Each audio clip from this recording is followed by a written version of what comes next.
It all started on a bright Saturday morning when I drove up to my mountain cabin, a place that had been in my family for generations, a little wooden slice of peace nestled against a rushing stream and tall pines, the kind of spot you go to when you need to breathe away city stress, and honestly, the last place I ever thought I'd encounter drama. But somehow trouble has a way of finding you when certain people are involved, and in this case that person was none other than Karen, the self-appointed queen of our homeowners association, the type of woman who strutted around with a clipboard, sunglasses perched on her head like a crown, convinced she had power over everything in sight even when the legal documents said otherwise, because for the record my cabin wasn't even technically under the law. It was grandfathered out due to its age and land deed predating the association, but try explaining that to Karen, who believed property lines were just suggestions, and that if she wanted to hold a yoga brunch or bunko night somewhere, she only had to snap her fingers and the world would rearrange itself to her liking.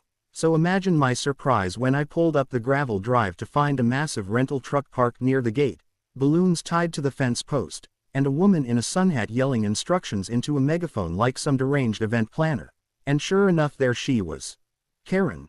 waving her arms at a catering crew unloading trays of food, barking about how the guests of honor would be arriving any minute and everything had to look perfect. And at first I thought, surely she's not here, at my cabin, doing this, but then my stomach sank because I recognized the deck chairs, the coolers, the folding tables she had dragged onto the property like she owned it, and I realized with a cold flash of anger that this woman had actually decided to commandeer my private retreat for some giant gathering, probably without paying a dime. So I marched up to her and asked what in the world she thought she was doing, and without missing a beat she smiled that condescending smile and said, "Oh, don't worry, I reserved this space weeks ago for the summer kickoff party. I sent out the invitations already, 100 people are coming, you should be thanking me because this will really raise your property value." And I just stared at her, trying not to laugh because surely she was joking, but no, she was dead serious, and when I reminded her this was my privately owned cabin and she had no authority here, she waved her hand like I was a child and said, "Oh, sweetie, you must be mistaken. All community facilities are subject to oversight, and besides, you weren't even using this place, it was just sitting here abandoned," which was absurd because I come up every month, maintain the land, pay taxes, and keep it locked, but apparently she had been snooping around and convinced herself she was entitled to it, so my first instinct was to call the police right then and there, but I stopped myself because part of me wanted to see how far she would push this fantasy, and let me tell you, she pushed it way farther than I imagined, because within an hour minivans started pulling up the road, people carrying lawn games and beach towels and picnic baskets, chatting excitedly about the cabin party, and that's when I knew she had really done it. She'd invited the entire neighborhood to my property like it was some public park, so I did the only logical thing. I walked down to the gate at the entrance, pulled it shut, clicked the heavy padlock in place, and pocketed the key,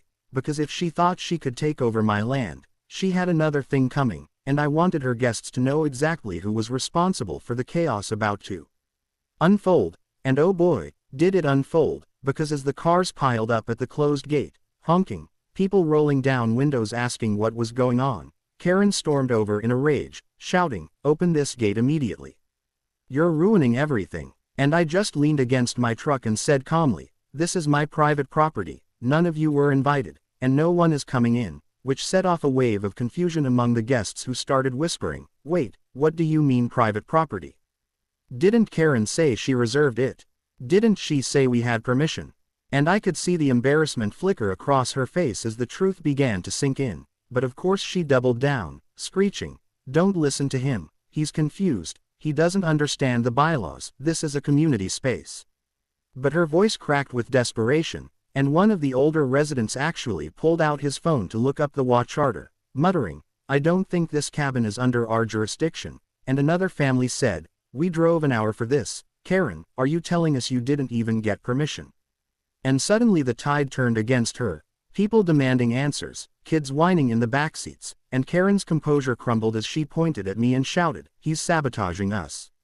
He locked the gate just to humiliate me." To which I calmly replied, "No, you humiliated yourself by trespassing, lying, and trying to steal my cabin for your party." And then, just for effect, I pulled out my phone, dialed the sheriff's non-emergency line, and said loud enough for everyone to hear, "Yes, I'd like to report a trespasser named Karen who attempted to host an unpermitted event on my private land," and the way her face drained of color was almost poetic. But here's where the twist comes in. Instead of dispersing immediately, some of the guests actually turned on her in the moment, demanding she refund them money because apparently she had charged each family a contribution fee for food and drinks, claiming it was a necessary HOA event fee. So not only had she tried to steal my cabin, she had pocketed hundreds of dollars from neighbors under false pretenses, and now it was blowing up in her face. People yelling at her, one woman threatening to sue, another guy saying he was calling his lawyer cousin,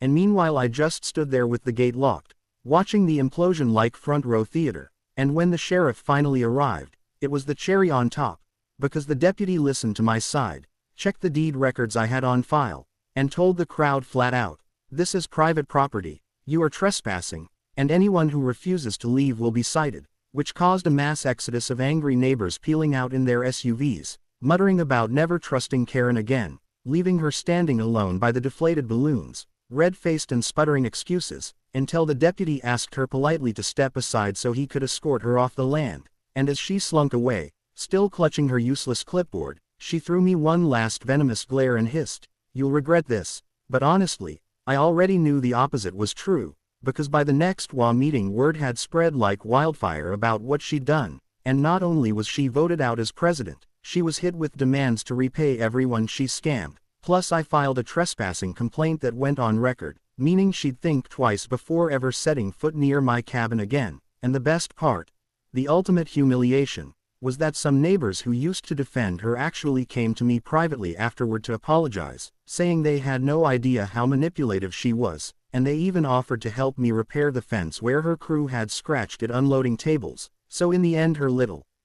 power play backfired so spectacularly that she lost her reputation, her fake authority, and her neighbors' trust in one fell swoop, while I got to enjoy my cabin in peace again, sitting on the porch with a cold drink, laughing at the memory of her standing outside my locked gate, her party dreams crumbling around her, because sometimes karma doesn't just come quietly, it shows up with 100 angry guests demanding refunds, a sheriff shaking his head, and a gate clicking shut at exactly the right moment. And I'll tell you this, nothing feels better than shutting down a bully with the truth, especially when the whole neighborhood gets front row seats to watch her downfall.